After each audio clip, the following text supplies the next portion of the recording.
In the top stories, Sniper calls for free and fair elections.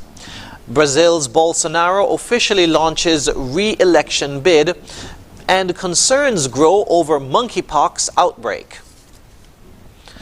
Hello and welcome to the ZIZ Midday Newscast. Today is Monday, the 25th of July, 2022. I'm Jason Davis. Nationally, as the nation gets ready to head to the polls, the St. Kitts National Youth Parliament Association, or SNIPA, is calling for free and fair elections. In a press release issued on Monday, SNIPA states that, quote, "In our Westminster model of democracy, elections provide an avenue for the voices of all citizens to be heard as they elect to the National Assembly citizens to agitate and represent the issues that matter most to them.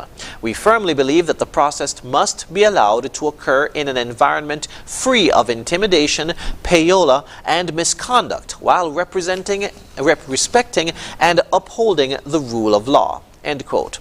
SNIPA also condemned the recent vandalism and destruction of campaign paraphernalia of various parties and asked that all political candidates abide by the National Assembly Elections Act and all accompanying legislation while undertaking ethical campaigns respectful of the opinions, property, characters, and plans of opponents.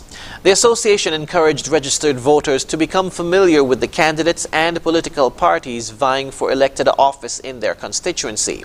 SNIPA also encourages all voters to become familiar with the location of their polling station and head freely to the poll on election day. SNIPA said they will, through social media and other means, conduct a public awareness campaign on the electoral process, and all are encouraged to follow along as the country heads to the polls.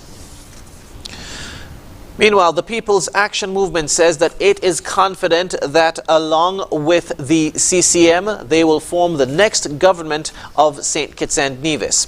This comes after regional pollster Peter Wickham predicted that the upcoming general elections will be a contest between the St. Kitts Nevis Labour Party and the People's Labour Party. In an earlier interview with ZIZ News, Mr. Wickham said that historically, PAM has not been the people's choice, and as of late, the party's victory has been in a coalition. However, in a release issued on the weekend, PAM said that the message the party has been receiving from voters is that, quote, "The alliance of PAM and CCM appears to be the best hope for the future of St. Kitts and Nevis," end quote. PAM says voters have expressed their satisfaction with the positive style of campaigning that the party has undertaken as their candidates focus on the programs and policies that will guide their vision for the country.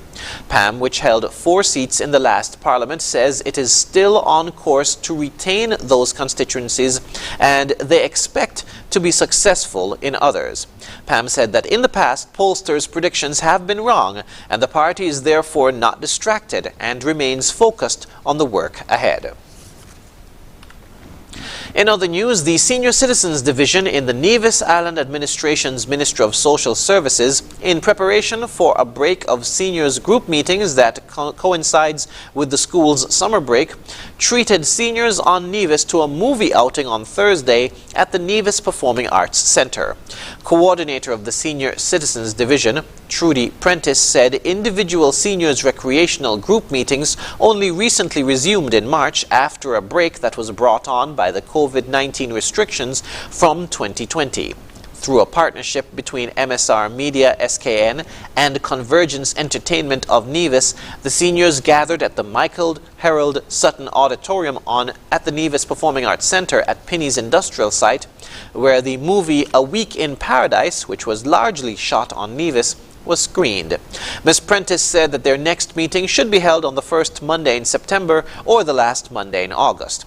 She also thanked the police who assisted in getting permission to hold the meeting and the Education Department for providing buses to transport the seniors. Moving now to news on the regional scene. Brazilian President Jair Bolsonaro has kicked off his candidacy for re-election at a party event in Rio de Janeiro with a speech focused